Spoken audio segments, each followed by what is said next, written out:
தொடர்ந்து மாவட்ட செய்திகளை தமிழகம் எட்டு திக்கும் பகுதியில் பார்க்கலாம். ராமநாதபுரம் மாவட்டம் திருவாடானை அருகே மக்கள் பயன்படுத்தி வந்த பொதுவழி பாதையை தனிநபர் ஆக்கிரமித்தது குறித்து பலமுறை புகார் அளித்தும் நடவடிக்கை எடுக்கவில்லை என குற்றச்சாட்டு எழுந்துள்ளது.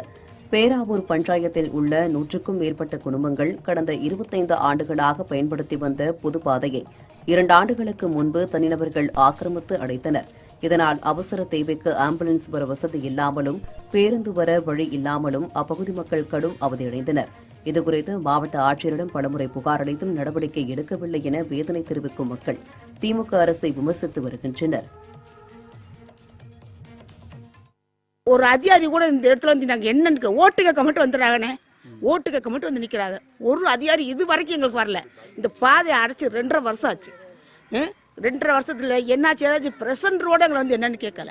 ஒரு தீ பிடிச்சாவோ ஒரு வெறிநாயை துரத்துனாவோ ஓடுறதுக்குன்னு அவசர வழி வச்சிருக்காங்க, பஸ்ஸில் வச்சிருக்காங்க, மற்ற இடத்துல வச்சிருக்காங்க. ஒரு தனி தீவு மாதிரி எங்களை எல்லாம் போட்டு தனியாக போட்டு கொடுமைப்படுத்துறாங்க.